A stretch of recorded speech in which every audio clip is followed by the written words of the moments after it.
Oh yeah! Mad Grammar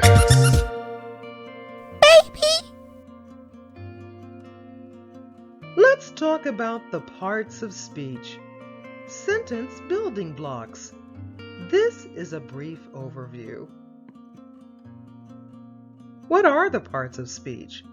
Well, they're the categories into which all of the words in a language can be categorized.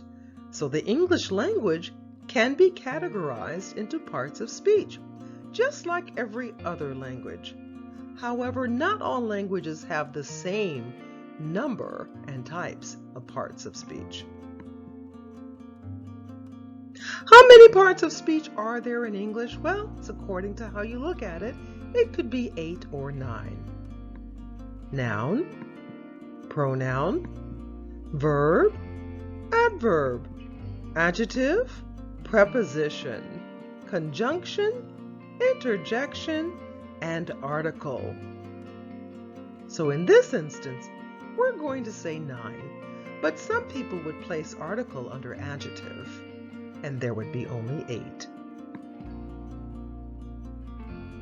Now, what do you already know about the parts of speech? Let's see how many of these words you can identify which part of speech they are in this sentence. The sentence is, I recently adopted a new puppy and I have named her Millicent. How many of these words in this sentence can you identify the part of speech?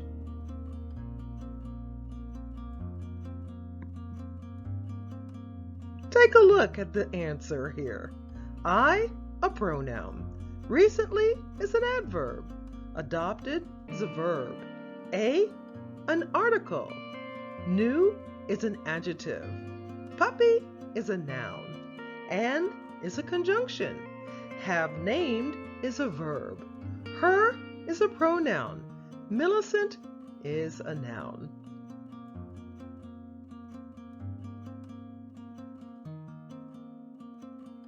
Now, if you did not get all of them correct, don't worry. We're going to take time working on the parts of speech, and remember that today's presentation is just an overview. For some of you, it may be a refresher, but it's just an overview. Hang in there.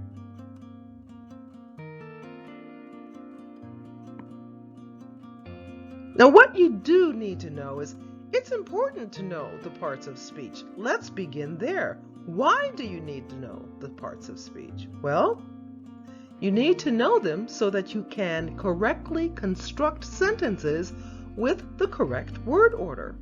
Also, knowing the parts of speech will help you correctly punctuate sentences. Knowing the parts of speech will help you understand sentences. Knowing the parts of speech will help you understand word meaning. Finally, knowing the parts of speech will help you know how to use new vocabulary. Now let's begin. We'll start with noun. A noun can be a person, such as the teacher or Dr. Jones. A noun can be a place, like the store or Walmart. A noun can be a thing, like my shoes, bed, package, gum. And a noun can be an idea. Patriotism, hate. These instances are nouns.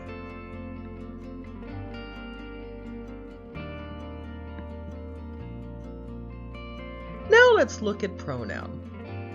Pronoun replaces a noun to prevent repetition. There are only a certain number of pronouns in the English language. We'll make the chart available to you. Now let's look at this sentence that's very redundant because it's not using any pronouns. Here's the sentence. Mr. Jones bought Mr. Jones's wife a new fur coat. And Mrs. Jones said that the fur coat was the ugliest fur coat Mrs. Jones had ever seen, and demanded that Mr. Jones purchase Mrs. Jones another fur coat that Mrs. Jones likes. Notice that this sentence has to repeat Mr. Jones's name, Mrs. Jones's name, and the fur coat. This sentence is not using pronouns. Now let's look at the sentence again, but using pronouns. Mr. Jones bought his wife a new fur coat, and she said that it was the ugliest coat that she had ever seen and demanded that he buy her one that she likes. Much better, thanks to pronouns. Now let's go to verb. There are action verbs like I voted for the best candidate. Linking verbs, I am the best candidate. Helping verbs, everyone else should have voted for me. Verb phrase, everyone else should have voted for me. And phrasal verbs, I looked up Senator Obama's address. You've got to learn the different types of verbs. We'll work on it. Now let's talk about adverbs. An adverb can do several different things. First, an adverb describes verbs. I ran quickly to the store. An adverb describes adjectives. She is very smart. An adverb describes other adverbs. I ran very quickly to the store. Adverbs often answer the question, how? How did she run? Quickly. How quickly? Very quickly. How smart is she? Very smart. Now let's talk about adjective. Adjectives describe nouns, pronouns, often answering the question, what kind? Look at this sentence. The tired night crew decided they should take an early break because the awful noise and black dust was making conditions unbearable. Each of the red words are adjectives. Oftentimes, adjectives answer the question, what kind? What kind of crew? A night crew. What kind of night crew? A tired night crew. What kind of break? An early break. What kind of noise? Awful noise. What kind of dust? Black dust. What kind of conditions? Unbearable conditions. We're at prepositions. Prepositions often show direction or position. There are a certain number of prepositions in the English language. We'll make a list available to you. Here's an example sentence with some highlighted prepositions. In my English class, there are students who sit in the back row and prop their feet on the desks in front of them. The highlighted words in red are prepositions. Now we have conjunctions. Conjunctions are connectors. There are several types of conjunctions. We begin with coordinate conjunctions. To remember the coordinate conjunctions, remember the word fanboys, which stands for, as a mnemonic, for, and, nor, but, or, yet, so. These words, these coordinate conjunctions, connect equal sentence parts. I know that people like to open sentences with these words, but really, as coordinate conjunctions, they should be used as connectors within the sentence, and they should connect equal sentence parts. Now, subordinate conjunctions, they are used to connect a dependent clause to an independent clause. Here are a few examples of subordinate conjunctions: when, because, since, and although. And then finally we have conjunctive adverbs, or adverbial conjunctions. Here are a few examples: therefore, however, nevertheless, subsequently. These words, if you notice, are oftentimes just those nice transitory words that you can use at the beginning of your sentence, even in the middle of your sentence. These are conjunctions, connectors. Interjections. Interjections show much emotion, like wow, ouch, oh, yuck, boo, oops. Notice something about these interjections. They're followed by exclamation points. This punctuation mark helps to seal that emotion. Interjection. Now we have articles. There are 3 articles in the English language: the, a, an. Articles are used with nouns. They help to introduce nouns. The difference between these articles, first of all, is the word the is used to point to a specific noun. A and an point to general nouns. There's a difference between saying the dog, which is talking about a specific dog, and a dog, which is talking about any dog. Now, another difference that you should take note of is the difference between a and an. A is used when the noun begins with a consonant sound. An is used when the noun begins with a vowel sound. Remember, it doesn't matter what the actual letter is, it's the sound. So you would say a horse, but an hour, even though horse and hour begin with the letter H.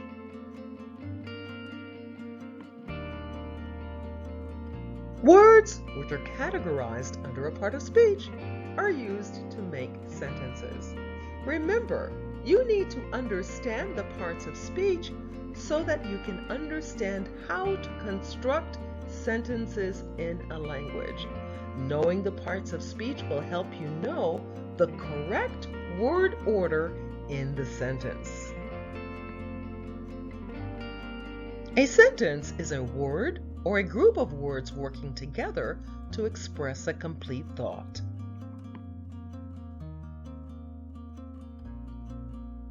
Take a look at this group of words. The cookies young boy eat dog green fluffy candy. Does that group of words make any sense? No. This is not a sentence. How about this? Ouch! Ouch is a sentence even though it's only one word. Why is ouch a sentence? Because it expresses a complete thought. We may not know who was hurt and how they were hurt, but we know that somebody is hurt. How about this one?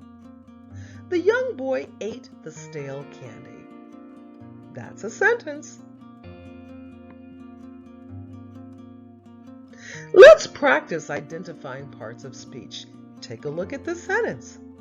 Yesterday, someone with a kind heart anonymously bought my meal at Burger King. Let's pause a moment, give you a chance to see how many of these words can you identify. I'll read the sentence again. Yesterday, someone with a kind heart anonymously bought my meal at Burger King.